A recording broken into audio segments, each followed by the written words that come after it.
Hi, everybody. This is Eva from SocaMom.com, and I hope you are enjoying the summit so far. We have some amazing women. It's all women and all from the Caribbean, from all over, more than 15 countries. It's amazing. So I hope that you're enjoying it so far. Right now, we have two very, very special people to talk to you today. You've already heard from Dr. Cindy. You have seen her absolutely everywhere because I don't think she sleeps. I'm convinced that sleeping is not a thing that she does. And we have her mom, Cora Pantin. So exciting. Okay, so you get to find out the genetics and the brain that produced some amazing people. So I'll start with Cindy. Tell me a little bit about yourself. Thank you, Eva. Hey, everybody in Soca Mom. You know, I'm a physician. Of course, I was born and raised in the Caribbean, Tobago to be exact. And I was raised by a single mother, Coco, as you know her today, Cora Pantin. I'm one of two children, and my mom really worked hard to support our dreams and to ensure that whatever it was that we chose to pursue in our lives, that we could achieve it. And so I'm really excited to be here to share with you and to encourage everyone to just support their children as well. It's worth it. It's very much worth it. Absolutely. And thank you for being here and bringing your mom. Hello. Tell us about yourself. Hello. It's nice to be here today as mother of two wonderful young people. I was born in the island of Tobago. It's a half of the twin republic of Trinidad and Tobago. And I am here today very excited. This is my first really being interviewed by someone. I usually interview people. So it's kind of putting me on the opposite side of the camera. Yes. Well, I am so glad that you are here. I know that feeling. I will be honest with you. I do not like to be on the other side of that. So thank you so much for doing this. And thank you to Cindy for doing this. I don't know how you did this all the time, because questions coming out of somebody else's brain, I'm like, this is a lot. But I am a woman that was left alone at the age of 16. My mother died, and I plunged right into responsibility for myself. My brothers, they took care of me and my sisters. I finished, and then I plunged into motherhood at the age of 22.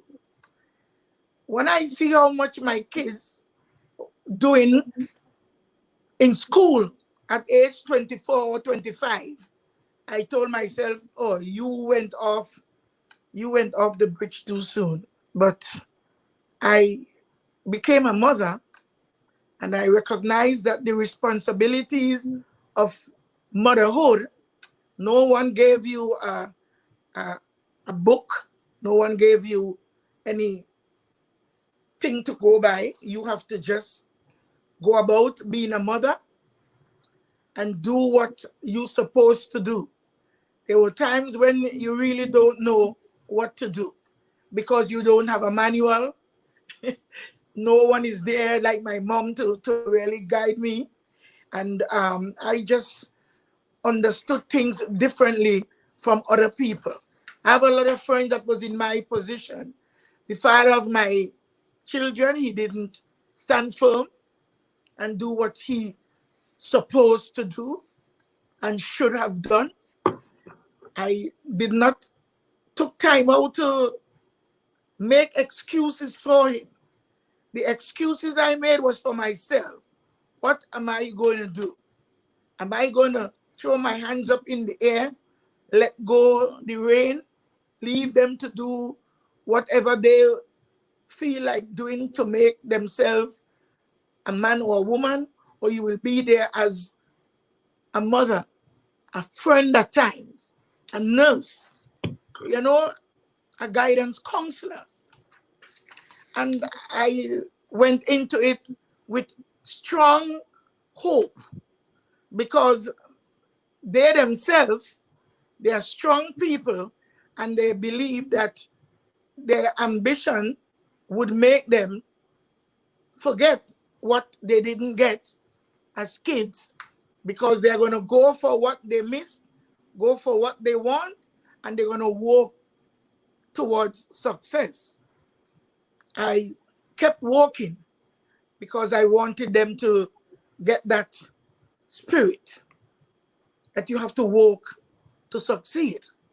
And I was just about to ask you, what do you think it was that they saw in you to make them just go for their dreams? Because a lot of Caribbean parents, they'll kind of beat you down, not necessarily physically, but you have to do these things, or some people are just not getting the encouragement that they need to move forward in their own dreams. So they'll have the dreams, but sometimes you just need that parent behind you to support, encourage you. So let's say when Cindy comes to you and says, I want to be a doctor, what is the first thing that you said to her? Well, she didn't come and say she want to be a doctor, you know. She was practicing to be a doctor from age 3. I love you so much. Yeah, she would go out in the yard and she would get all the croton. You know, croton is a plant that Caribbean people always have. And she would go out there. We had a cactus tree, you know, and she would get pins. She will get a little knife. She will get a little blade and she will cut the pine tree. And then she will be talking to the pine and I love it. catching the pine. I love that so much. So when you see something in your child, right, you see it. So when you see that, you have to ask yourself, I wonder what this girl really thinking. Yes. She really want to be a doctor. She want to be some kind of a serial whatever. So we used to watch her. One day my brother, as I said, when my mom died, she left me with my brothers. So one of my brothers, he was feeling a bad pain. And he keeps saying, he said, oh God, I can't take this. And she come in and said, Uncle Kenneth, you all right? Next thing she said, hold on. And she went into the kitchen and she took some flour. She mixed the flour in a slight paste. She put it on a piece of brown paper. She bring it back and she put it on my brother's foot. The next thing I know, he screamed out, Joyce. He used to call me Joyce. My home name was Joyce. I didn't know what to say, you know. But you know, the pain gone. This girl could really be a doctor. Yes. Yes. So tell me something about the responsibility that you feel. I know with kids, sometimes they just try a whole bunch of things. Some things stick, like you have your 3-year-old physician here who is currently practicing. Not everybody has that much foresight. That's right. But you have a kid, they've tried a series of things and they show some talent in one thing. What kind of responsibility do you feel to nurture that? What do you do with that? Because I know for myself, it took us a long time to find out what each kid is good at, right? And then once you find out, it's like, ooh, this is going to take a lot of time. This is going to take a lot of money. This is going to take a lot of transportation. So what do you do with that responsibility that you feel to nurture this person? You see, it takes a lot. First thing you have to do, you have to watch your children. You have to watch them and you have to believe. Now, there are times when things turn up. I rarely use those words, especially when she was going after the 2 doctorate degrees. I used to ask her, girl, when you gonna finish that? I said, that going on real long, you know. And she will just tell me, Mommy, patience. You had the patience, you will see what's happening. Let's work with this. Before that, like when she was much younger, she was very, very, very astute, very brilliant. In school, she will major in everything that she go after. Whether it's the English language, she chose French. She was doing French, Spanish, geography, maths, additional maths, chemistry, biology. And what else she did? Physics and a few Just other like things. everything. So, Like you're doing Physics good with that and list. social Keep going. science, yeah. so But when I you saw also she have- doing all that, all these degrees that will support her plans and her dreams. And I said to myself, we have to prepare. I am not going to let go of this. I am going to make sure that I encourage her however I could. And she received a green card from her father because he migrated. He used to be a policeman in Trinidad and Tobago, and he migrated and he sponsored them, and she came to America. She didn't have plans to really come to America. She wanted to go to Belgium. I said, Belgium? She said, Mommy, I am excited. I want to do my medicine. I want to do medicine in Belgium. So when she chose to do French, I said, where are you going with French? She said, I really want to go to Belgium to study. And I'm telling you, it is such a story that all we had to do is get ready. I'm telling any mother right now, whether you're a single parent or you're living up nice with your husband, don't focus on the problem. Get ready for solutions. Yes. I love that. I love that. Now, Don't focus on your pain at the time. It's not about you. Use your pain. Because if you are in pain, your kids are going to be in pain. Ooh, that's a word. That is, and the future will not be light for them if you give up and leave them to struggle. Because some people, as we know, some women living like wives and their girlfriends. Well, it's probably just like some women living like mothers, but you're giving up the roles of motherhood. You have to stick to it.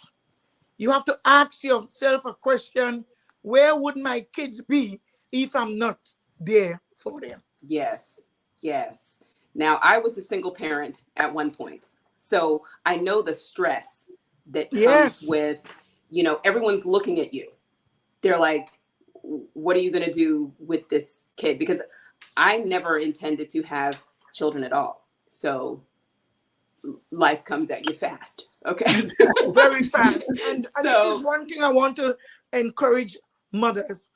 We have to stop taking the burden of your relationship. Single moms, I want to talk to you. yes, talk to me. Yes, stop taking the burden of a relationship between you and the man and transfer it onto your children.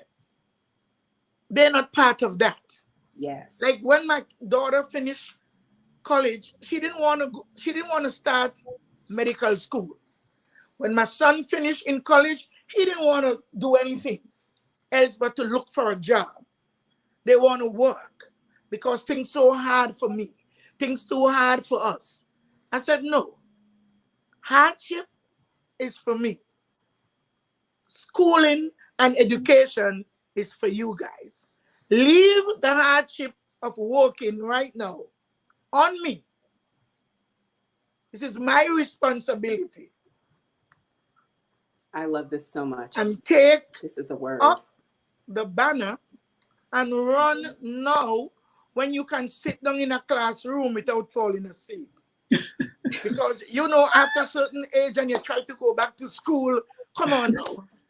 Can I just say, Amen. I went back to school probably 38 because like what you said, once you start having kids, it's not about you. Everybody's like, oh girl, why didn't you just do it when you only had one kid? Because that's a whole human being. Yes. No, I'm not going to go to law school with some people can do it, but I wasn't that person. You know, some people have that maternal talent. It is a talent that they can, you know, divide. I could not do that. It was on my kid, and that was it. So they're like, oh, why didn't you just go? No, they're first. They need to be able to manage themselves and go without me for a period of time. And I still homeschooled while I did it, because again, the kids come first. Yes, come first. Your first thing.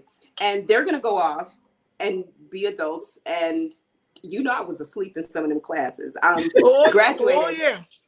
Did very well. But some of those classes, I did drop asleep a couple of times. And nobody blamed me. They knew what I was going through. But so I enrolled. Cindy, go ahead.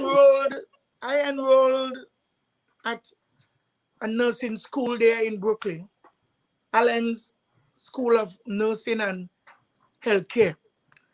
I wanted to be a nurse, an LPN. So I was going to school to acquire the license to practice nursing. Boy, oh boy. I getting ready to think now, where would the meals come from? Yes. Where would the attention that they need coming from?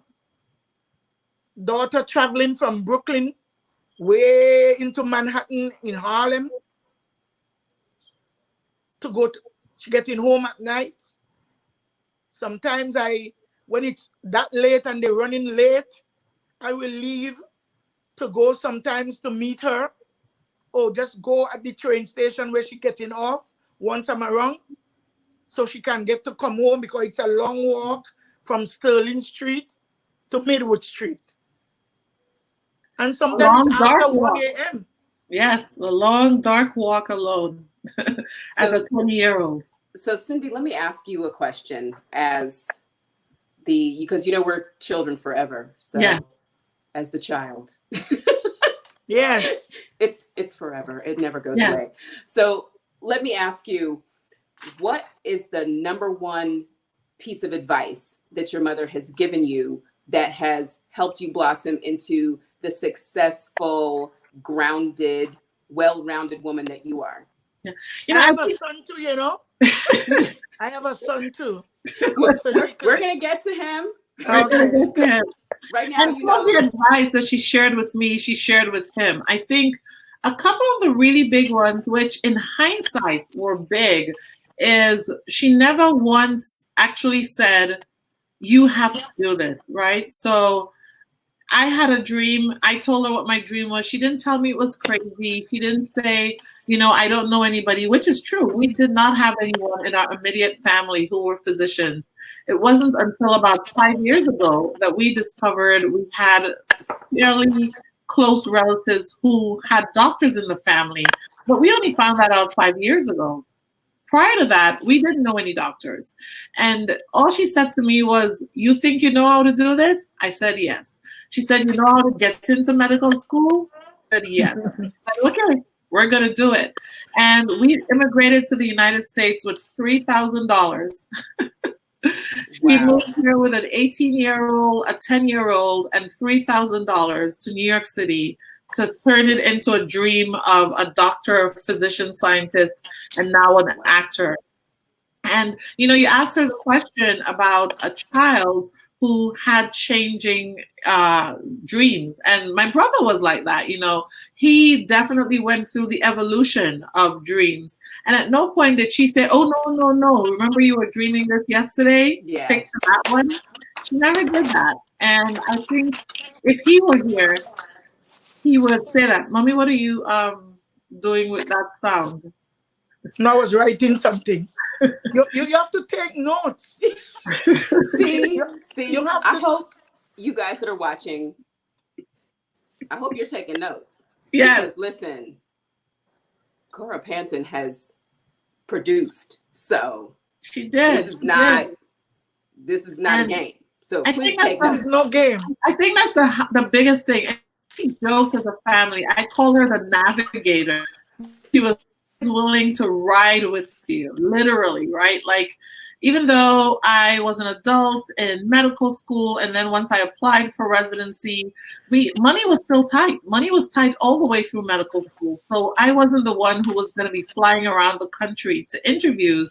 We had a car that my mom helped me buy, paying insurance for. So I drove to every single residency interview, including driving to Chicago from Rochester, New York, 9 hours for interview, driving from Rochester to Baltimore, Maryland, Rochester to Boston, Massachusetts. We drove everywhere.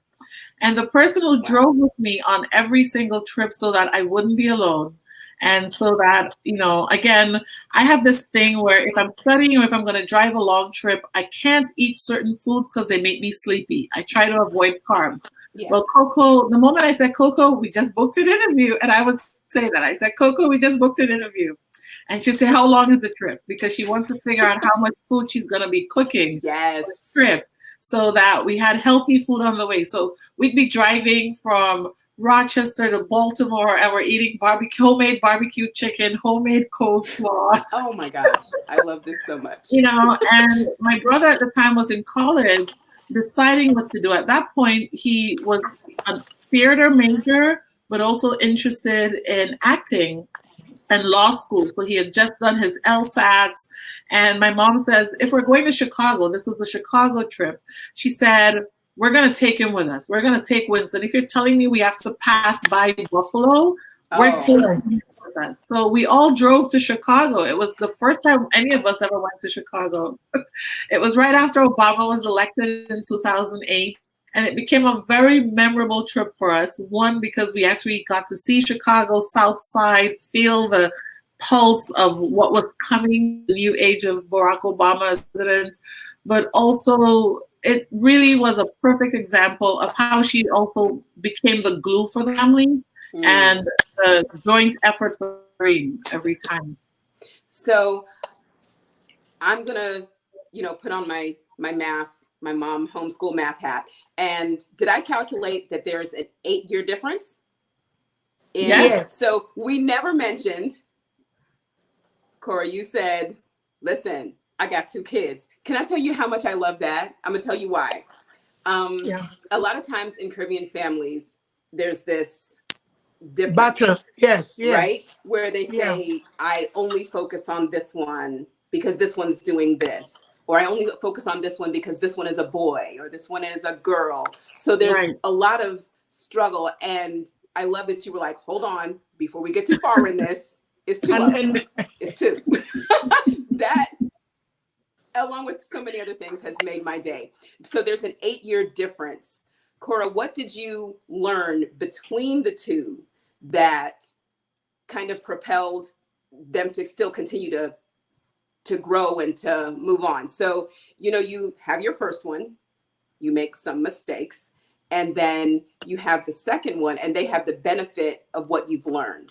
So tell me some of the things you learned in that 8-year span that other moms can benefit from, so they won't even have to wait to figure out by kid 4, 5, 6, I need to change what I'm doing. So tell me something about that. Well, in my case, I made the mistake, and I repeat. We all do it. I've got 3. Both of them, both of my kids, some people have 1 kid, they stay a long time in between, but they try and they make that other kid for someone else. So I made the mistake twice. And I did not live with them as if they were mistakes. I live with them treating them as a gift. Yes. Because when you get a gift that you don't expect, but the gift fall into place. Preach. Preach. Your gift fall into place. Knowing that what that gift is bringing for you is what you would not have gotten if you knew what was coming. So I treated them that way, and I started to pray differently. I started to believe in faith, believe in love, believe in getting the job done, and trusting that whatever I do, and if this guy doesn't take me, he doesn't choose me and my kids, I'm going to make him live to regret that he didn't choose me. Yes. Yeah. Look, let's just be honest. I'm like, with my oldest, he was my gift. He changed the way I thought about everything. He made me get health insurance. Like, you don't even think about living or dying until you have this little person to take care of. So I completely understand that. Absolutely. Absolutely. They are gifts. And I love that you treat them as such. It's not all roses, but still a gift. So it was a gift for me in the sense, like, I can't throw the gift away in a river or a sea. The gifts are living people. Yes.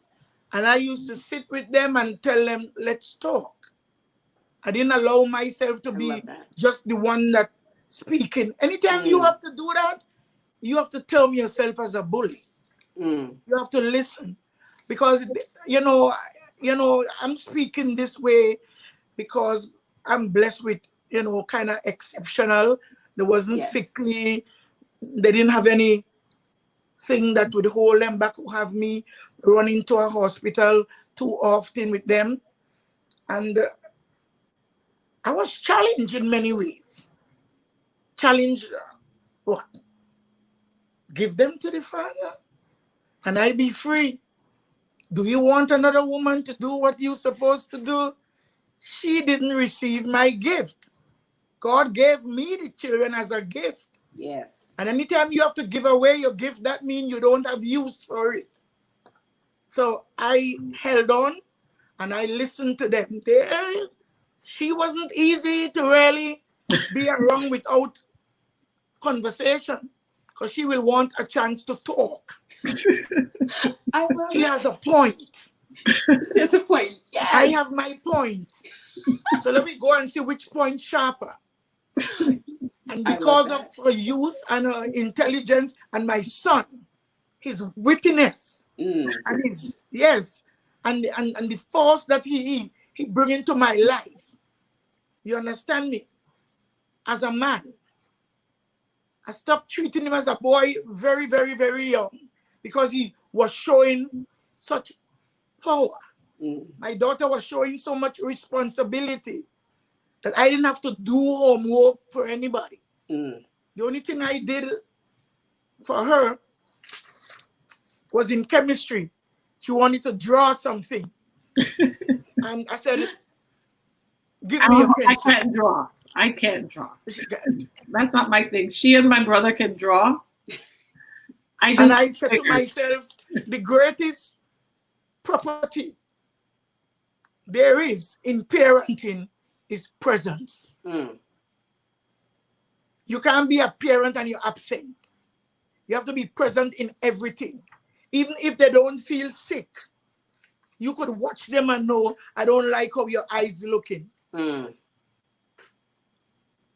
They're coughing too much. You see me go and I get a pair of socks and I get my mental crystal and I rub their feet and I put on the socks. No more cough. You have to watch for your children. And I would like to tell people that it's a form of survival. And without attention, you cannot win. You will not get through. Mothers, you have to pay attention. Like some single parents now, the man gone, the man not there anymore. And they would pick up anyone and bring into their homes because they're thinking about themselves. If it was just food, anybody can give you food. If it's just money, anybody might give you a change. If it's just like children might be listening, if it's just a good time sex, you can get sex anywhere, anyhow. Children, there are no substitutes. if you want to have successful children. Absolutely. It's not just food, it's love and attention. Yes. Now, I have one last question. First of all, thank you so much for doing this. I know you all are busy people. Cora, you have a book. I want you to make sure you tell me about that. But my last question, because we didn't talk about your son too much, we didn't even say who he was. Yes. Like, because Cindy's down here, I see her, I know her, we're chatting it up. I want you to tell me, because we know what you admire about Cindy. We know. Tell us who your son is and what you admire most about him. Well, my son, I don't want to blow up his head, but my son is an awesome young man. And if it wasn't so, I would have told you.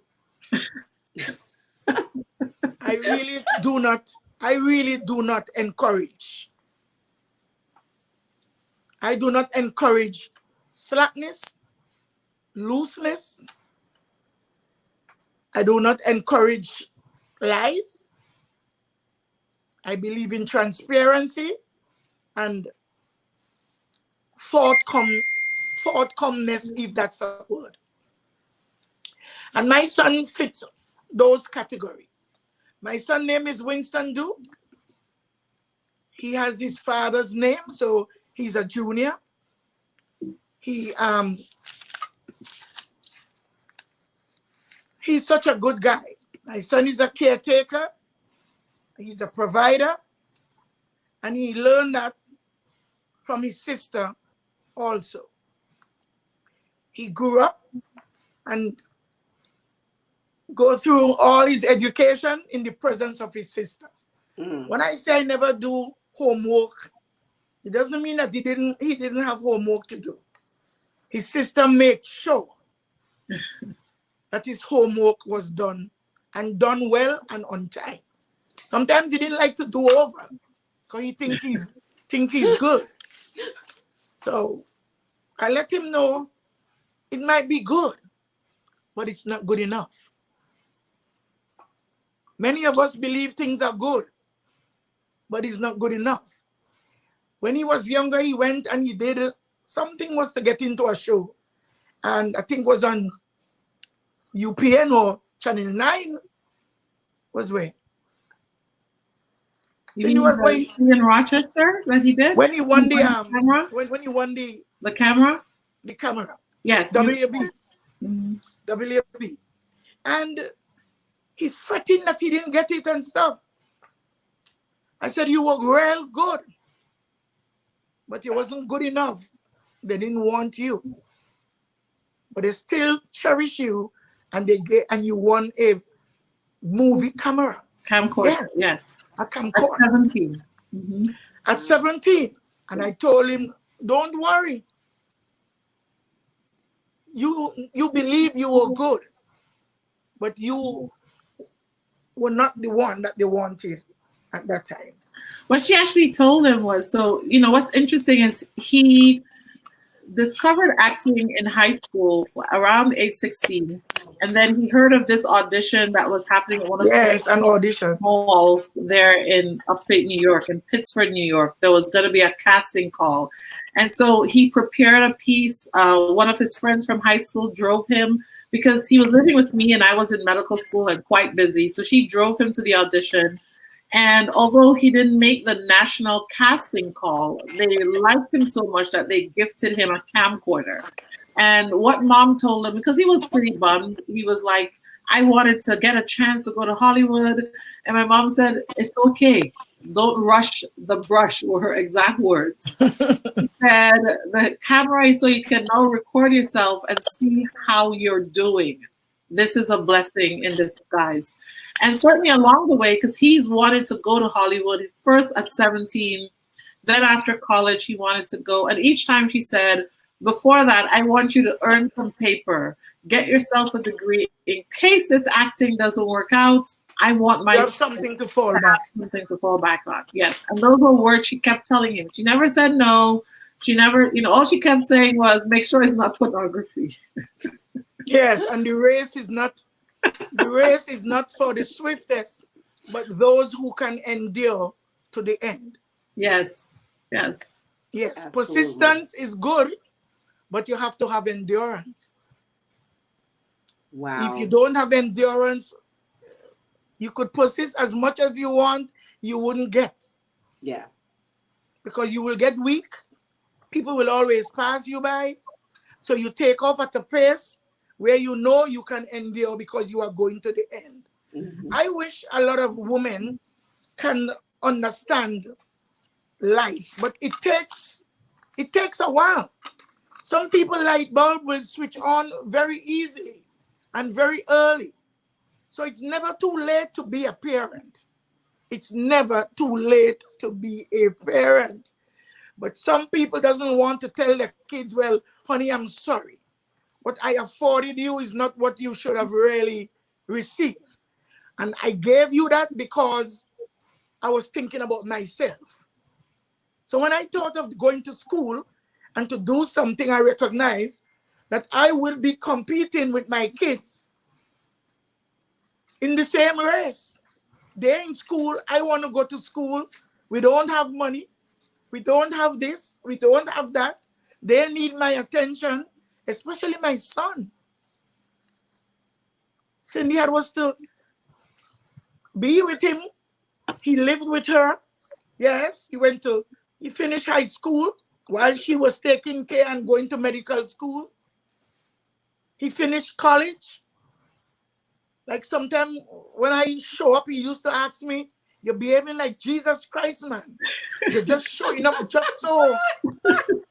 He was charming. And one thing we have to remember as we close, I want to tell my sisters, I want to tell my daughters out there, do not take all your time studying the problem. Prepare for the solution. Yes. My kids, they know the best day of their schooling. Cindy, tell them what's the best day for me. You could go to school as much as you want. I'll follow you. I'll do everything. Yes. Tell them what's my best day. Graduation. That's the one promise you had to make was, we're going to graduate. And she would say the word we. We're going to graduate. Listen, I have not seen my diploma from undergrad since they handed it to me. Yes. And then my mom came down from the stands and retrieved it from me. Yeah.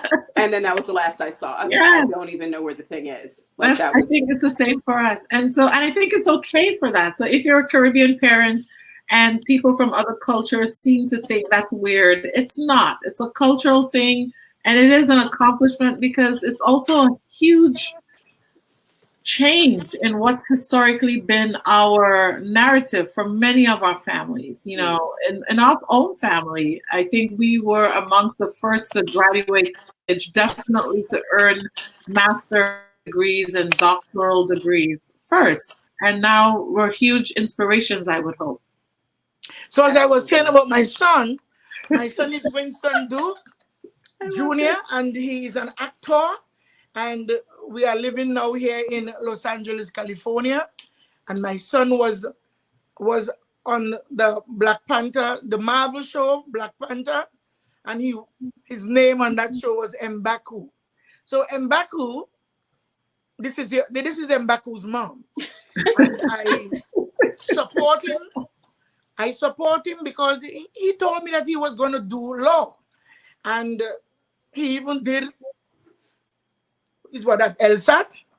Yes, he did LSAT. He got into a law school and suddenly this guy just tell me he wants to act.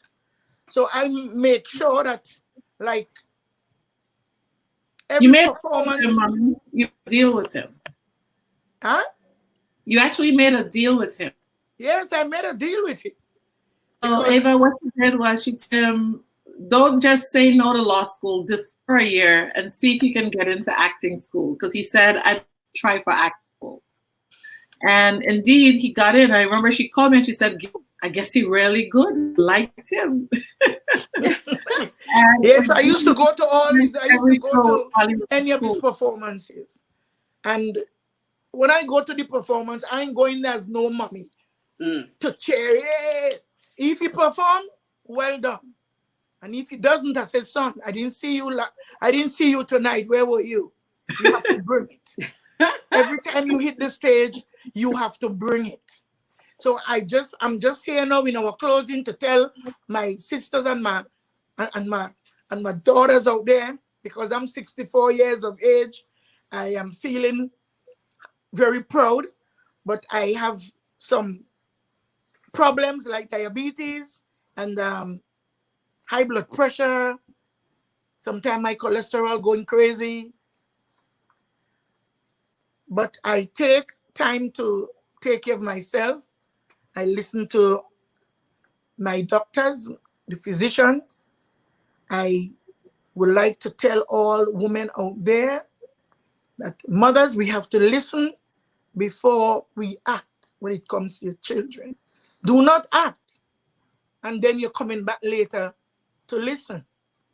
Remember when you were acting, when you were performing as a parent and not listening, those were children.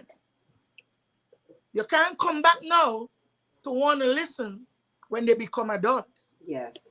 They have developed their own mindset. They chart their own channels. They become who they believe they can manage. Remember, you can't be a lawyer if you're not ready to face the courts. You can't be a lawyer if you're not ready to go and listen to a judge. Yes. The judge is your boss. He can either tell you to stand down, sit down, or you are in contempt of the court. Absolutely. Some people, some parents deviate. They do what they want. They don't want to do what they should. And they're coming back now to deal with them, to call them children. Well, I told everybody and my children, you are my children, but you are a man and you are a woman. And if you commit a crime out there and you have to go to prison, they're not putting you in any child prison. You're going to be going to a man and a woman's prison. So after a while, I start to talk to them like men, like a man, and like a woman. A real soccer mom is sitting here speaking to you. Yes. Yes. Yes. I am so glad. Soccer for me is special, opportunity, caring, and what? Achievement. Ooh. So that's Hello. Yes. Yes, special That is for the highly tweetable. I like Hello. that. Yes. Yes. Yes. Hello. We have to get ready to come to the conclusion. Yes. You see, I love teachers, this so much. as a teacher, you don't create problems. Teachers solve problems. So tell us, so we're going to wrap up now. Tell us, this has been so good, first of all, before we close. This has been amazing. I hope that everyone has taken notes like you were told, okay? Take notes. You were told to get a pen and paper and write this down. If you did not, there's a book. Yes. To get what you need, to get the advice that you need. If you didn't catch everything here and you are not convinced by, let's just be honest, her product. Look, she knows what she's doing. So tell us about your book. And I have your social media information. I've been putting it up during the show. So just tell us a little bit about your book and we'll be good. I'm a fighter for children, and children didn't come here by themselves. I'm a fighter for women. I am here to protect men also, because some men doing marvelous jobs as fathers and caretakers. So today I lift up men also. And when I'm lifting you up, I'm only using one hand. The other hand is to straighten you out for correction if you're going wrong. Now, the name of my book is Unbreakable Spirit. And it is about stories of triumph, and my story is about being able to overcome. You know, like I told people a couple of weeks ago, I am a diamond in the rough. Don't just see the rough and don't try to go in or look. There is a diamond in that rough. And I, in collaboration with 11 other women, most of them from Canada, because the head author that created this opportunity for us, she's a Canadian. And it's Unbreakable Spirit. Every woman should treat themselves as a jewel that could withstand cleansing. You know, some jewelry, even though you clean it, it's still black. It's still tarnished. So you're going for the real deal here. Yes. If it's silver, go for real silver. If it's gold, we're going for gold. If it's diamond, we're going to hit diamond a good slap and bring it back to the shape that we want. Heat it up. Get it ready. And my book, I can't even remember what chapter I am in, but my name is there. So 11 other women giving their life stories. So what you think you miss from me, or you think I exaggerate today, you can read it. Read other women. See if you fit any category there. See if you should give up or you should continue fighting. See if you should let go. See if you should raise your bar. Sometimes just raising your bar, you know, other people can't come. Other people can't be a part of your movement because they're not prepared. Some people have too many baggages. There is no room. If they say 50 pounds, you can't go with 100. You got to let it go and let's flow. And I want to tell all the women folk out there who want to learn to cook, who like to see nice food, who like to see food that could comfort you, whether you're lacking anything, whether you want to be healthy, you need fiber. That's the kind of chef I am. Follow me on Instagram. Yes. My name is Joyce.Coco56. Because you know what? I was born in 1956. Yes. I love this. I love you. I love you, and I want to thank you so much. And thank you for being part of what? Soca Mom. Special opportunity, caring, and what? Ambition is what you told me. Ambition. I think it was ambition. Was that right? Accomplishment, achievement. Well, we'll leave the A to be interchangeable. Yes, because there's so many good ones. Accomplishment, achievement. Yes, so many things. Thank you so much. This was wonderful. Absolutely wonderful. Thank you. When am I going to be back? Listen, you don't have to tell me twice. Okay, because this was good. I just wish, you know, when I was a single mom doing this, I had this kind of advice, because you know, my mom came from a single parent household as well. And her mom was 17, right? And then next child, 18. And then next child. So she was barely out of her teens and had 3 kids. So there wasn't a lot that she could tell me on how to navigate that. She's like, listen, I came up out of this and I did not raise you to go back in, right? So it's kind of like, girl, you on your own. I got married. I got a good job. I hope you know what you're doing, what you're supposed to do with this. And I was 24. So I wasn't a teenager. I figured out what to do, but you know, I really would have benefited from advice like this. So I hope that everyone watching follows you, because I have not gotten to see yet. I got to go do my homework, but I hear that you are a force, a phenomenon on the internet. So I hope everyone will follow and change your life. Okay? And I raise like your to see. kids I love properly. to see. I love to see women fight back, Yes. and I love Yes. to know that we can win in Absolutely. spite of what we have to endure. Yes. And being physical sometimes alone will not work. You have to use your spiritualism, Yes. and you have to be able to give your children a chance to speak. And for all the women out there who having their young daughters and sons being abused, not because you're a single parent. Man, you can put on a pants and you feel good in it. Put on a pants and look good. And be a man sometime, because the end of your name is not woe for sorrows alone. There is a man behind the woe that gives us the name woman.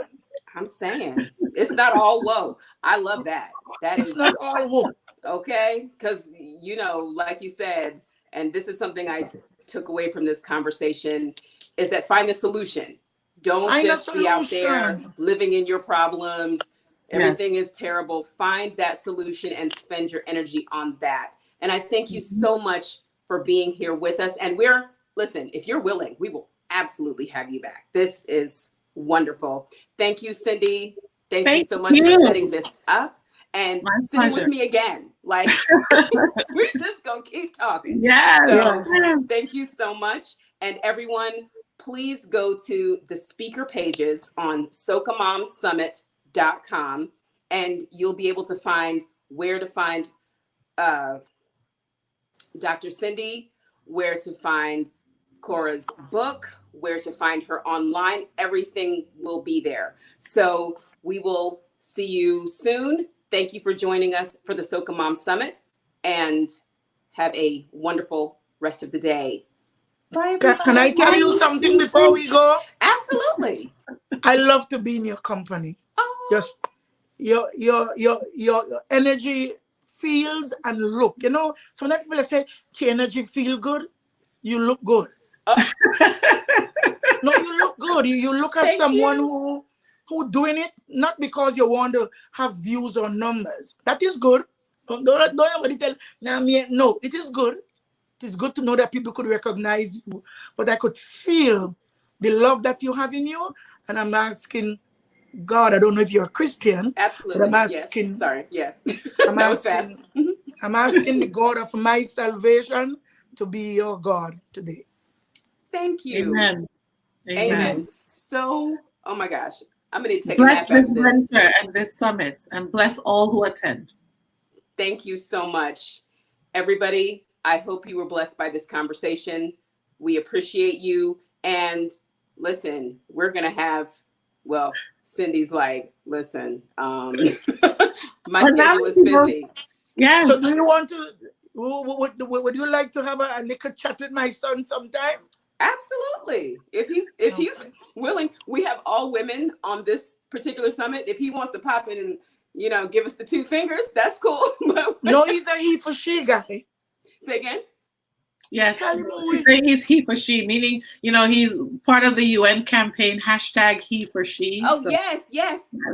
Hey, listen, if he wants, that would be wonderful. He could be the only dude we have. he could be the only guy who jumps in and is like, hey, I am here for you all. That would be wonderful. Yes. That would And be so moms good. can raise powerful sons. Single mom okay. can. That's So what why we're gonna have to that's what do, I'm talking about. we need to have a section for that. So Yes. we're gonna do this again.